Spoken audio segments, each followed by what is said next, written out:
Use hammer arms!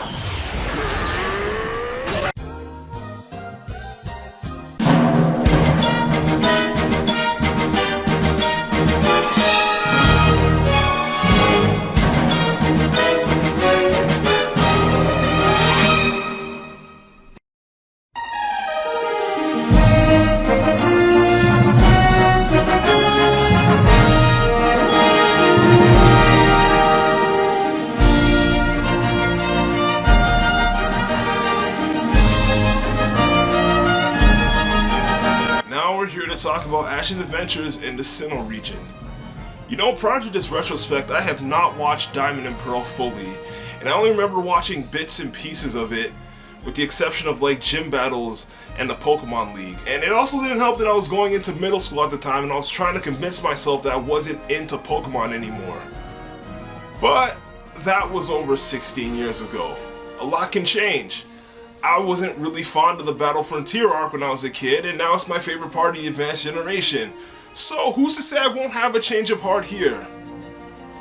Well, there's only one way to find out.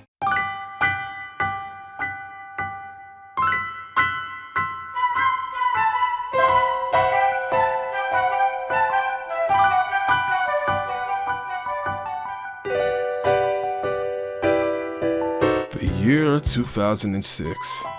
A number of things happened. You know what? F that, we're not doing that again. However, it is the case that the 4th generation of Pokemon, Diamond and Pearl, did in fact release on September 28th, 2006 in Japan. In a typical marketing fashion, the anime would release on the very same day. The 4th generation wouldn't be on shelves in North America until April 22nd, 2007. And just like its predecessor, the first 3 episodes aired as a sneak preview months before its proper TV broadcast on June 4th, 2007. Only 2 months this time. During this time, the Pokemon dub was entering its transitional era. To recap a bit from the previous episode, 4Kids' license with Pokemon expired after Season 8. Pokemon USA opted not to renew their contracts and hired Taj Productions to handle the dub. And due to issues like contracts with 4Kids and Poose's desire to produce a cheaper dub due to Pokemon's declining popularity in the West, the English voice actors that fans had come to know and love were replaced with sound-alikes. This means Diamond and Pearl will be our first true look at what an English dub of Pokemon could look like post 4Kids from start to finish. Challenges. It's a brand new game and a brand new world. I can't recall the date I first watched the Diamond and Pearl anime, but I do recall it being in late 2007. During this time, I hadn't been keeping up with the Pokemon anime, so I wasn't aware that AG had finished its run. But one thing that immediately stuck out was hearing Ash's voice and not liking it. I was young and biased, and I let small things cloud my judgment. But regardless of which, I still watched on and off. Diamond and Pearl takes place directly after the Battle Frontier arc, where Ash, Pikachu, and Aipom, a Pokemon he caught during the Battle Frontier arc, who so happened to sneak on the ferry, take off to the Sinnoh region. But before we can get back to them, we're introduced to our new female lead, Dawn, or Hikari in Japanese, based off the female player option from the games. Like her predecessor, Dawn is a 10-year-old rookie trainer on her way to get her starter Pokemon. And also like May, Dawn is an aspiring top Pokemon coordinator, but the similarities end there. See, unlike May, who originally didn't like Pokemon and was originally interested in traveling the world, Dawn aspires to follow in the footsteps of her mother, Johanna, an accomplished top coordinator. As a matter of fact, the very first episode is centered entirely on Dawn alone. Ash does show up eventually, but it's only after he arrives in Sinnoh and has his Pikachu stolen by Team Rocket for the umpteenth time. Yup, Jesse, James, and Meowth are back to doing the same shit they did during the Advanced Generation, although now they have a brand new motto. Jesse! And it's James! Meow! Now that's a name! Putting the do-gooders in their place. Team Rocket! We're in your face! Wow! Mine! Also returning is Brock, who I'm just gonna assume was brought back for the 3rd time due to remakes Heart Gold and Soul Silver being in development. No anime original 3rd companion this time though. It's just Ash, Brock, and Dawn the whole way through. And honestly, I wouldn't have it any other way. I don't know how to describe it properly. It's just, this trio just works. While Ash and May had more of a mentor-mentee relationship, Ash and Dawn feel more like equals that try to bring out the best of each other. They'd often train together and learn from each other as both trainer and coordinator. It also helps that they have rather similar personalities. Honestly, it might be a bit too early to say this, but I think she might just be my favorite of Ash's companions. Well, for now anyways. As for Brock, I'd say he's pretty much the same as usual. The knowledgeable one, who also happens to be a very great cook, and falls in love with every attractive woman he lays eyes on. This time, rather than having his ear pulled on by Misty or Max, he instead gets poison jabbed by his Krogunk. No confusion. But at the same time, it feels like they finally figured out what they wanted to do with his character going forward, which I'll elaborate on later. And with a new region, there's bound to be new rivals, and Diamond and Pearl is no exception to that claim. In the advanced generation, Ash only had one rival, Morrison, but Morrison showed up towards the end of the Hoenn arc. This wouldn't be the case here though, since Ash now has two rivals, one of them being Barry, your main rival from the Diamond and Pearl games, and Paul, a Pokemon trainer from Veilstone City who so happens to be Ash's main rival in the anime. I consider Barry what Morrison could have been if he had shown up earlier. A friendly rival who brings out Ash's competitive side. As for Paul, well, to put it in simpler terms, Paul is kind of like a less evil version of Silver. No, not that Silver. Silver, your main rival from Gold, Silver, and Crystal. He thinks all Pokemon that can't live up to his high standards are worthless, and has an incredibly hostile attitude towards the main character. A lot of traits Paul just so happens to share. The main difference is that Paul isn't a thief, and he, for the most part, respects his elder, and he isn't the son of Team Rocket's leader Giovanni. What makes Ash and Paul's rivalry stand out is the clash of their ideologies as trainers. Paul deems any Pokemon that doesn't match his standards of strength as inadequate, and will deem it as all they'll ever amount to. This is seen as early as episode 3 after he and Ash first battle, where he releases the Starly he used against Ash's Starly, despite it beating Ash's, claiming that they're a stronger Starly than that one. This would directly go against Ash's ideology that any Pokemon can be strong as long as you raise it well enough, and how the most important thing for a Pokemon and a trainer is to be in perfect sync with each other. Yet, despite all of their differences, Ash and Paul just can't seem to ignore each other. As trainers, Ash and Paul both want the same thing, to win the Sinnoh League and eventually enter the Champions League, but they have their own approaches to reaching that goal. Described as two sides of the same coin, but the one thing that ties Ash and Paul together is Chimchar. Chimchar is a Pokemon that was originally owned by Paul. Paul first met Chimchar shortly after he returned to Sinnoh and saw it waste a group of Zangoos chasing after it with its special ability Blaze. Blaze is an ability that all Fire-type starters have. It increases the Fire-type moves when a Pokemon is almost at their limit. Paul was enamored by this power and asked Chimchar to join him. However, Chimchar couldn't keep up with Paul's intense training methods, and Paul was especially hard on Chimchar because he was dead set on taking advantage of its ability Blaze. But it's not that simple. Blaze is similar to Rage in Tekken or Enmity in Grand Blue Fantasy. It's not something you can just turn on at will. Paul knew this, so he purposely would put it in dangerous situations, such as having other Pokemon attack it, or even worse, send it into battle despite the fact that it hadn't fully recovered from its injury from its previous battle. Paul eventually gave up on Chimchar in the middle of the Hearthhome tag battle, which he and Ash also so happened to be partnered up with, after he refused to give it any orders, forcing Ash to take over. And shortly after the battle, despite winning, he released Chimchar. This is where Ash stepped in and invited Chimchar to join him on his journey. Under Ash's ownership, Chimchar had a tough time adjusting due to how drastically different of a trainer Ash and his friends were, as Paul only sees Pokemon as tools of battle, while Ash and company see their Pokemon as their companions. When Chimchar finally grasped that concept, it broke down in relief, knowing that it wouldn't have to worry about failing to live up to his expectations or fear of being abandoned again. Chimchar would go on to be one of Ash's strongest Pokemon from Sinnoh, if not the strongest, winning several battles and even evolving into Monferno and eventually its final stage Infernape. But one initial problem still remained: Blaze. In episode 81's Chimchar, Ash ran into Paul again and he challenged him to another battle, which he accepted.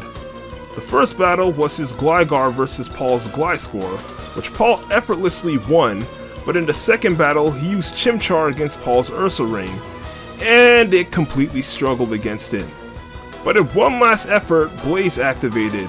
But even after defeating Ursa Ring, Chimchar continued rampaging. It wouldn't be until his battle against the gym leader Volkner where it finally learned to control Blaze due to Ash's belief in it, something Paul never had. Yeah, you know I believe in you.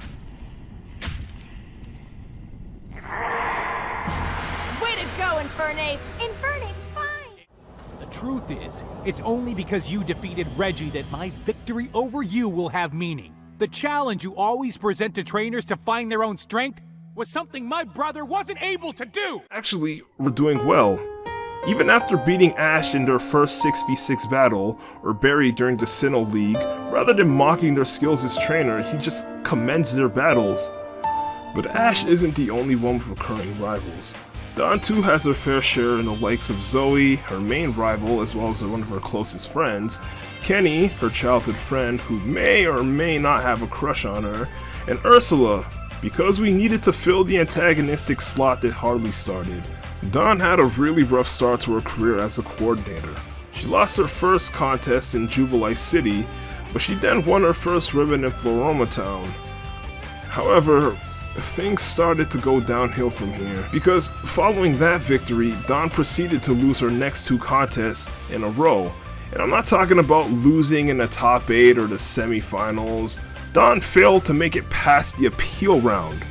To compare, May lost a grand total of 3 contests during the advanced generation, but all those losses were either in the top 8, the semifinals, or the finals. These defeats were hard on Dawn and made her question whether she was cut out for being a coordinator. Thankfully, Dawn had friends like Ash and Brock to support her, as well as friendly rivals like Zoe to encourage her to keep on, because even while they're supposed to be rivals, Zoe still wants Dawn to improve as a coordinator, even pointing out the flaws in the appeal round. Actually, as far as rivalries go, this might be the least toxic one in the series. They wouldn't dare go easy on each other, but they'll always congratulate each other for their victories. Kenny is Dawn's childhood friend from preschool. He also gave Dawn her nickname Diamond Dandruff, or Dee Dee for short, after she got shocked by a Plusle and Minun and he noticed her hair was sparkling like a diamond, which sadly caught on and she was made fun of for it. And it gave her fear of Plusle and Minun. Not making a good case for yourself there, Kenny boy. No wonder she friend-zoned your ass. At last is Ursula, who Dawn originally met at the Chocovine contest, but she knew about Dawn since the Wallace Cup since she competed in the contest and lost in the appeal round. And she believes the only reason Dawn won the Wallace Cup was due to her being lucky. In other words, she's a massive hater. But she's no Harley though. Harley was not only a hater, but he was petty. His whole reason for hating May was because some girl who happened to look like May ate his octopus sausage. That's it. Ursula is like a baby chihuahua in comparison, but I digress. Ash and Dawn also have a shared rival in Nando, a wandering minstrel who competes in both Pokemon contests and gyms, and even qualified for the Sinnoh League and the Grand Festival, which is a first, although he doesn't appear a whole lot despite him being first introduced in the 4th episode. Heck, even Jessie, or as she goes by her contest alias, Jesselina, qualified for the Grand Festival. Sure, technically her 3rd ribbon was won by James standing in for her due to her being sick, and her 5th ribbon was given her by Dawn's doppelganger who so happens to be a princess, but she still won the other 3 on her own merit alone, and that is especially impressive when you remember she didn't win a single one during the advanced generation, and honestly, I'm happy for her. Jessie's had it pretty rough. From being so poor that she had to eat snow to survive, failing to become a Pokemon nurse, and now to add on top of that, she had to watch her friends pursue her dreams while she was left in the dust. And while we're still on the topic of doppelgangers, James' former fiancée Jessie Bell makes an appearance for the first time since her introduction in the OS. It took me 4 videos to bring this up, but James is actually from a rich family. However, he ran away from home in order to avoid having to marry Jessie Bell. His parents even faked their own deaths to lure him back home. The truth of the matter is, James actually had feelings for Jessie Bell originally, and even wrote her a love letter, but was immediately turned off after he found out that her personality was complete garbage, and if he married her, it'd be the equivalent of spending the rest of his life sleepwalking. It's times like this where I start to believe that Team Rocket aren't necessarily evil. They're just trying to eat. Both Jessie, James, and Meowth all have rough histories that eventually brought them to Team Rocket. And while they're not trying to steal Pikachu or other people's Pokemon, they're working. Not at Team Rocket HQ, but literally working part-time jobs anywhere just so they can stay afloat, as they don't get any additional funding anywhere else. These guys might be the bad guys, but they sure aren't bad people, and I think that's what makes them stand out. We didn't exactly hightail it back, but we're back now and Pikachu's waiting! As long as we're a team, we still got the dream. Hey kids, so dream with us! Yahoo!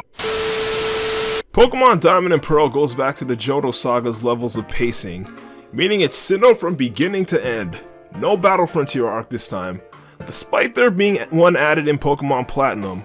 We even see the Battle Frontier brain Palmer, the Tower Tycoon, who also happens to be Barry's father. Ash even battles him at the Twin Leaf Festival Battle Challenge. But despite my comments on the pacing of Diamond and Pearl being similar to Johto in terms of pacing, I don't feel like it ever dragged on like Johto did at the beginning. Would I have preferred pacing similar to AG? Absolutely! But I think Diamond and Pearl does a better job at handling plot progression, especially since we're still doing the gym contest level of progression that AG started. You know, just slower. But as weird as this might sound, I kinda liked it more. It's hard to explain it, but I feel like the slower pace actually gives the story more breathing room. This is especially true with Team Galactic's storyline.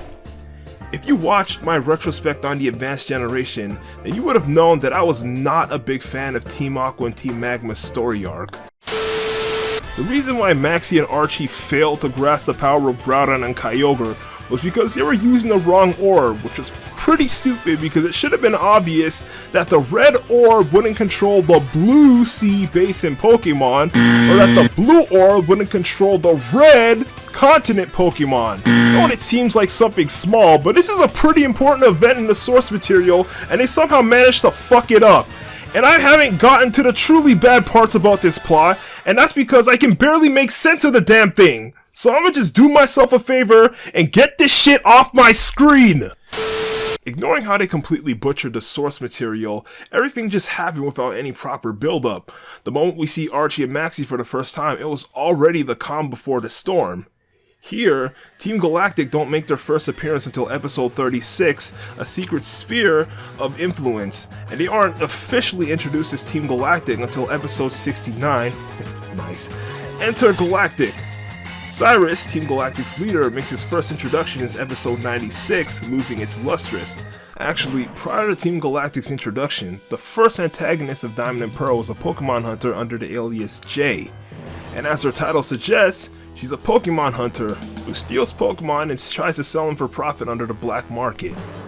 Jay is ruthless. She will do anything to finish her job, no matter how immoral, even discarding her own henchmen and harming innocent people. Diamond and Pearl, while nothing super dark, is still a drastically more violent and dramatic show from its predecessors. If Pokemon Hunter Jay wasn't enough to convince you of that, let's go back to Team Galactic. During the Iron Island arc, where Mars planted explosives underneath the ruins and tried to blow up Iron Island, with living people and Pokemon on it. Literal terrorism. What, still not enough for you? Okay, how about when Pokemon Hunter Jay and her crew have their ship sunk by the Lake Guardian's future site after capturing them, handing them over to Team Galactic. And this isn't even when the SS Ant sunk. Her ship got pulled into a whirlpool and exploded. That bitch is dead! I think the gist of why Team Galactic's storyline works here is because they had more times to flesh out their storylines, and they didn't have to butcher the source material to do so. It also helps that there's a plot line involving our main trio and the Lake Trio, which gives significance to their involvements with Team Galactic, rather than having them shoehorned into the plot by pure accident. It's stuff like this that I can appreciate in an adaptation, so kudos to the writers. Aside from Team Galactic, Diamond and Pearl has a lot of episodes made with the purpose of promoting other Pokemon related material, such as spin-offs, events, even newer entries in the series like when Pokemon Heart Gold Soul Silver came out in Japan, the anime did a mini arc to promote the release, or several of the Pokemon Ranger theme episodes. Granted, Pokemon Ranger episodes started in AG with 3 episodes as well as a whole movie. Wow. They really must have been desperate to get people to play that game. They even locked a specific Pokemon behind beating one of those games. It's the only way you can get Manaphy legally. I mean, that's certainly one way to drag in an audience.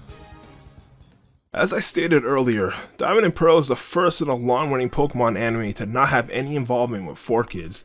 The transition from 4Kids back to Taj Productions with a new cast of voice actors was rough, and the beginning of Diamond and Pearl stuff felt like a continuation of that.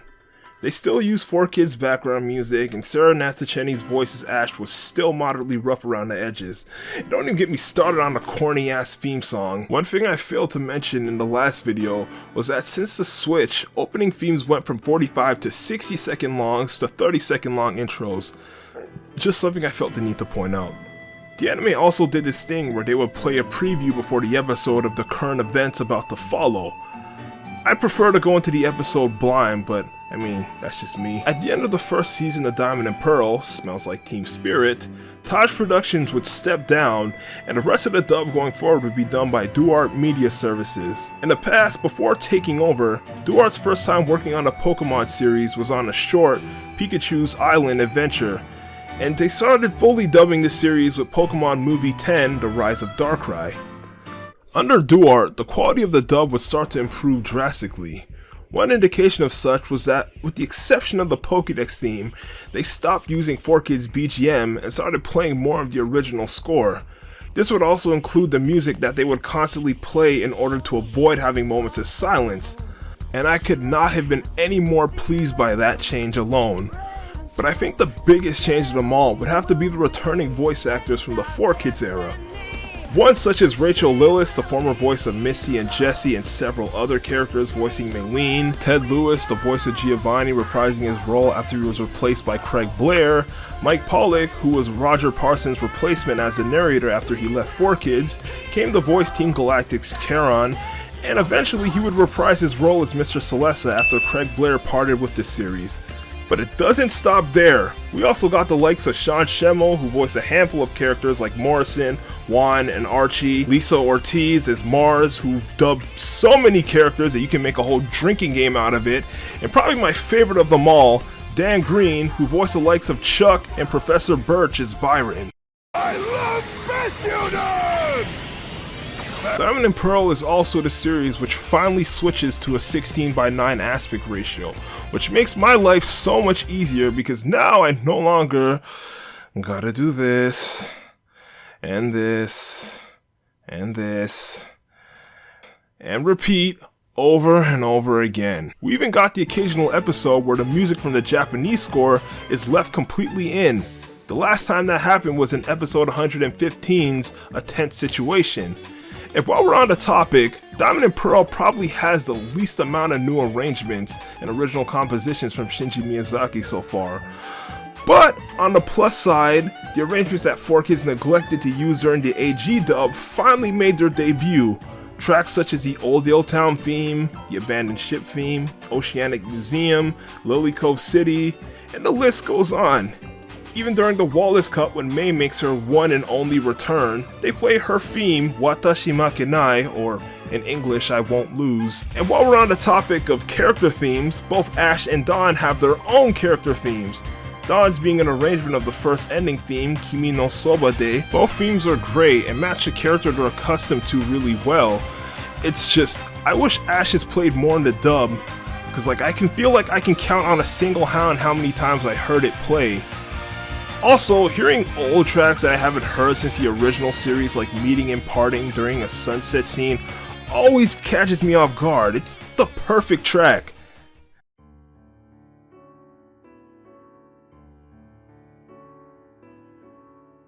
As usual, the journey eventually reaches its destination.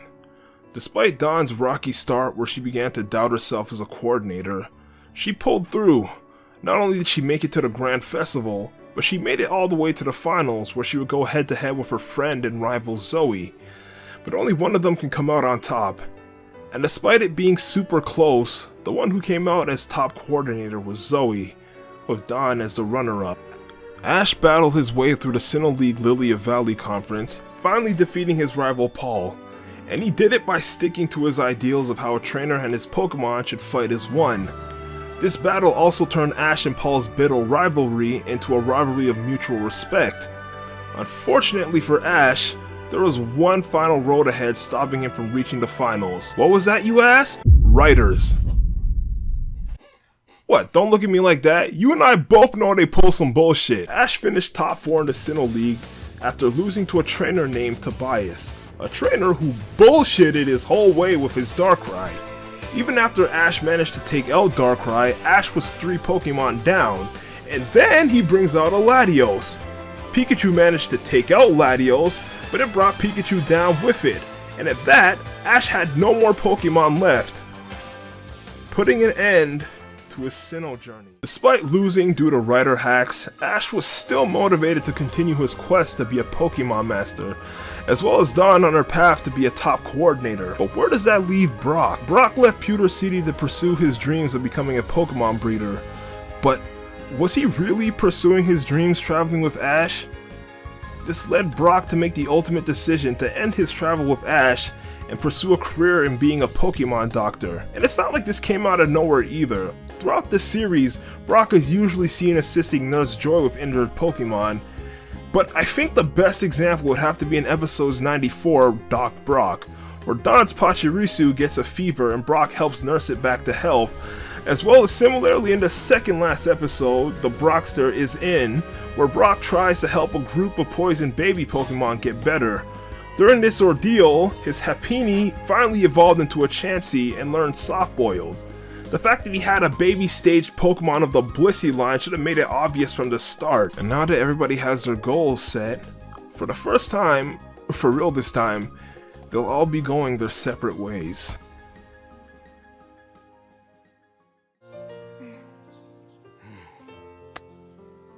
You can do it, Pokemon Dr. Brock.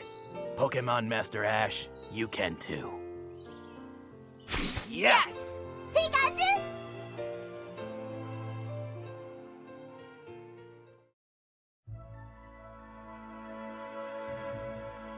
So, if you couldn't tell by now, I loved Diamond and Pearl. My stances on things related to Pokemon are constantly changing, but one thing I definitely didn't expect was to love Diamond and Pearl the way I did. It just checks off all the right boxes. It's not perfect, there are definitely some things I didn't like, and things that I flat out did not care for, but nothing I downright hated, and I think that's what matters the most. But up until this point, Ash's character has grown into what I think is his most fleshed out iteration so far. It's hard to put it into words, but I feel like after all of his travels, he finally has a grasp on what his inner strengths as a trainer is. I just pray they don't forget that in the later adaptations. Oh, and one last thing. Paul should be grateful that Ash mellowed out, because if this were OS or AG Ash, I mean, I'm not saying he would have fought him, but... Take that back! And there's the end of Diamond and Pearl. So, okay, this last part is entirely unscripted, so, you know, if I screw up, then whatever, because I'm only doing this in one take. So, now that we're finally done with the first half, or I should say we're done with the classic era, so like Indigo League all the way to Diamond and Pearl, I think I'm going to take a little bit of a breather before I get into Black and White. That video is still on the way, I'm definitely still working on it, but you know, it's going to take a while. And as you all know, the whole goal that I set for myself, you know, before the new series starts, you know, all the way back in the first episode, as you can tell by the date, it is April 7th, the day I'm recording this, and I'm hoping I'll get this video up on the day the new series starts. But as you can tell, I failed. I mean, deep down, I knew it was impossible because I started this in January, and now we're in April, 7 days from now where the new series starts. So I was man, I don't know, I really, somehow, somewhere deep down, I thought I can reach that deadline. So now that I know that there's no way I'm gonna reach the deadline, I'm gonna take a little breather. But that's not saying I'm gonna stop posting videos, you know, because like I still have one video that I want to put out before I put out the black and white video. It's the Orange Islands Video League. I've always wanted to make an Orange Islands I've always wanted to make the Orange Islands Video League, and now I'm finally going to make it. Alright, it won't be a long video because, again, the Orange Islands League is like, what, only 20 plus episodes? But Black and White's gonna be on the back burner for a little bit longer. But, again, it'll come out eventually. I'm not quitting the Retrospect just because I didn't reach the deadline. Alright, that's not the reason I started this in the first place. The reason I started this was to commemorate Ash's final journey. So, with that being said, see you all next time, and yeah, bye.